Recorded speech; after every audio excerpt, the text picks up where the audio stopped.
जय श्री राधे दोस्तों, केपी की वाणी चैनल में आपका स्वागत है। माता रानी का आशीर्वाद पाने हेतु कमेंट में जय माता दी अवश्य लिखे। वहीं अगर आप महाकाल के भक्त हैं तो कमेंट में हर हर महादेव अवश्य लिखे। यकीन जानिए माता रानी संग महादेव की कृपा आप पर और आपके पूरे परिवार पर अवश्य बरसेंगी और आप सौ परिवार स्वस्थ एवं सुखी रहेंगे। साथ ही आपकी सभी मनोकामनाएं यथाशीघ्र अवश्य पूर्ण हो जाएगी। चूंकि आने वाला समय सावन का है और सावन जो है शिव जी को समर्पित होता है और इन दिनों में जो भी महाकाल का नाम लेता है उसकी सभी मनोकामनाएं यथाशीघ्र पूर्ण हो जाती है।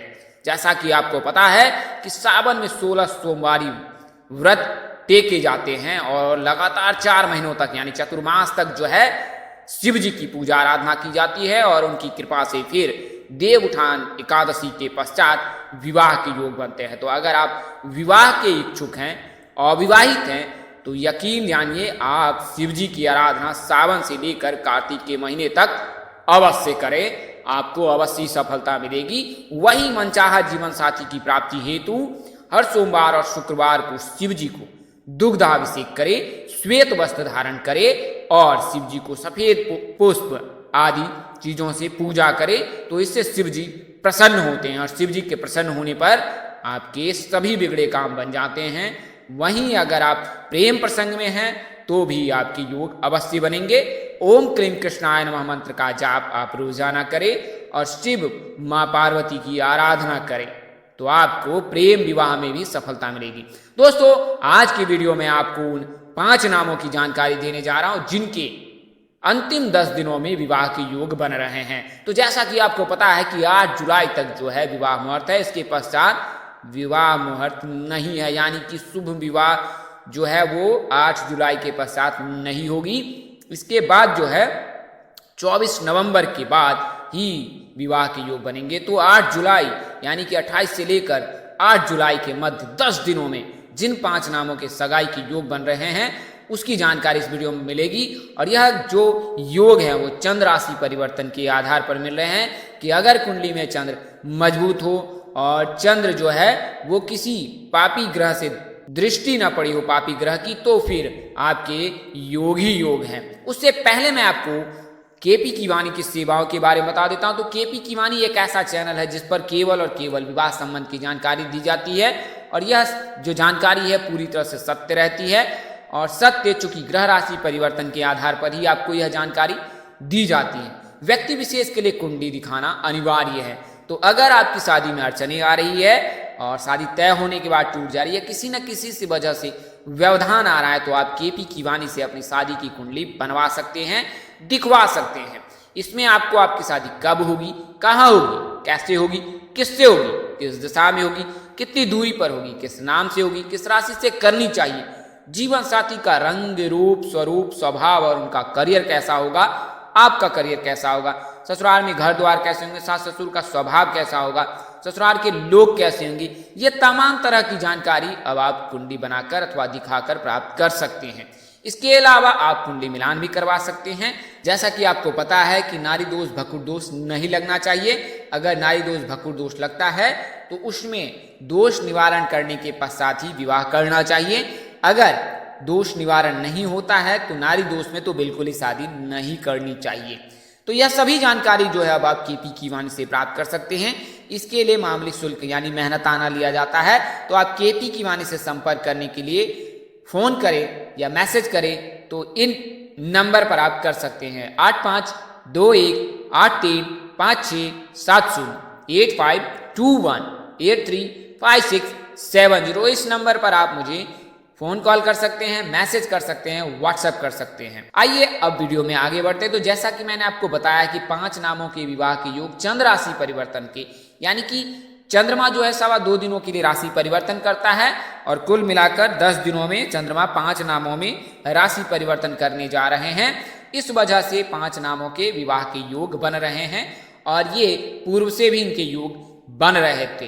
तो आइए उसके बारे में विस्तार से जान लेते हैं। तो ज्योतिष में चंद्रमा को मन, माता, मानसिक स्थिति, मनोबल, द्रव्य वस्तु, यात्रा, सुख शांति, धन संपत्ति, रक्त, बाईं आंख, छाती आदि का कारक माना जाता है। चंद्रमा राशियों में कर्क और नक्षत्रों में रोहिणी, हस्त और श्रवण का स्वामी होता है। यह लगभग 2.25 दिनों तक एक राशि में रहते हैं और उसके बाद दूसरी राशि में ये प्रवेश कर जाते हैं, यानी कि दूसरी राशि में इनका गोचर हो जाता है। अगर चंद्रमा मजबूत है तो सकारात्मक फल प्राप्त होते हैं। बलि चंद्रमा के कारण जातक मानसिक रूप से सुखी रहता है, उसे मानसिक शांति प्राप्त होती है तथा उसकी कल्पना शक्ति मजबूत होती है और बढ़ती भी है। अगर जातक के कुंडली में चंद्रमा मजबूत है तो माता जी के साथ संबंध मधुर रहेंगे, वहीं माता जी का स्वास्थ्य भी अच्छा रहेगा। वहीं अगर चंद्रमा कमजोर है तो माता जी के स्वास्थ्य में परेशानी हो सकती है, उनके साथ आपके संबंध कमजोर हो सकते हैं, वहीं स्मृति भी कमजोर हो सकती है। माता जी को किसी न किसी प्रकार की दिक्कत बनी ही रहेगी, घर में पानी की भी समस्या हो सकती है। आइए अब मैं आपको चंद्रमा की राशि परिवर्तन के बारे में बताता हूँ। तो चंद्रमा 28 जून को 2.25 दिनों के लिए मिथुन राशि में प्रवेश करेंगे और फिर 30 जून को कर्क राशि में 2.25 दिनों के लिए प्रवेश करेंगे।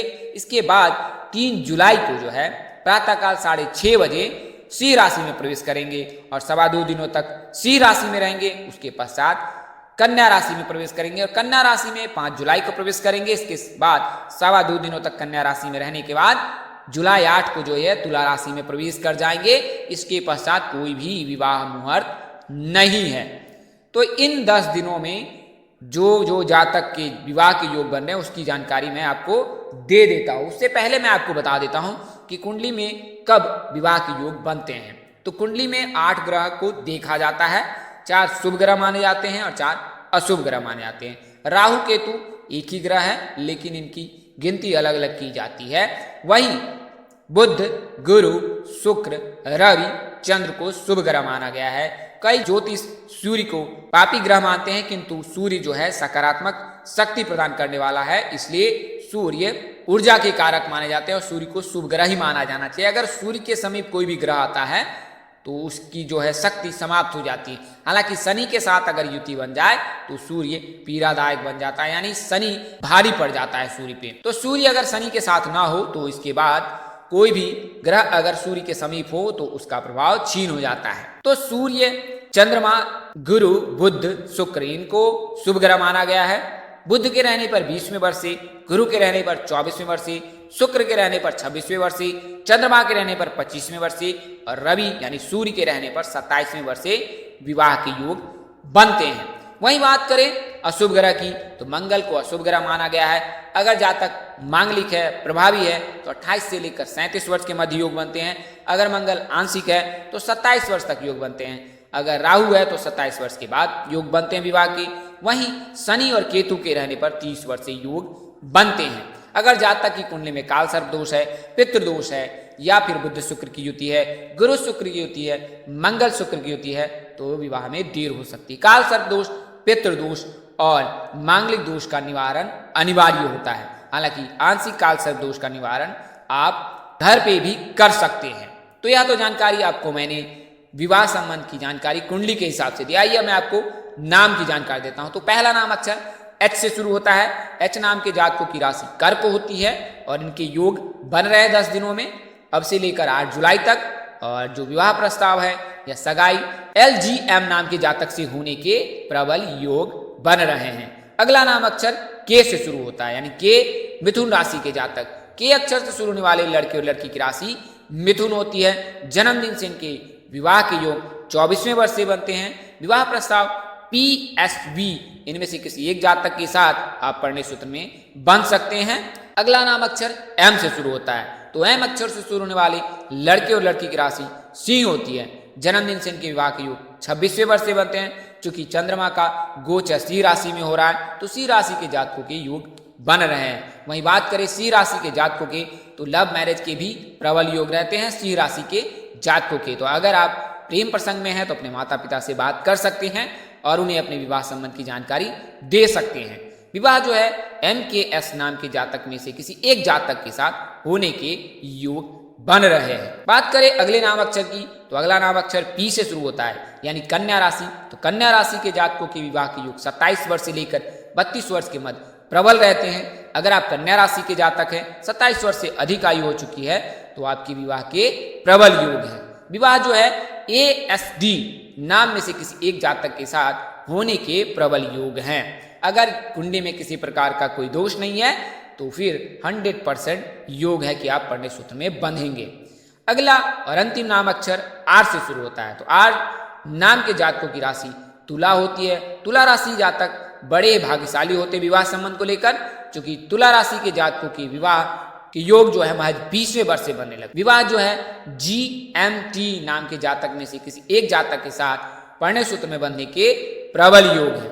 हालांकि अगर स्त्री राशि से विवाह हो तो ज्यादा उत्तम होगा। तो दोस्तों, मैंने आपको इस वीडियो में उन 5 नामों की जानकारी दी है जिनके विवाह के योग बन रहे हैं, और यह योग 8 दिनों में यानी कि 8 जुलाई तक बन रहे हैं, 28 जून से लेकर 8 जुलाई के मध्य।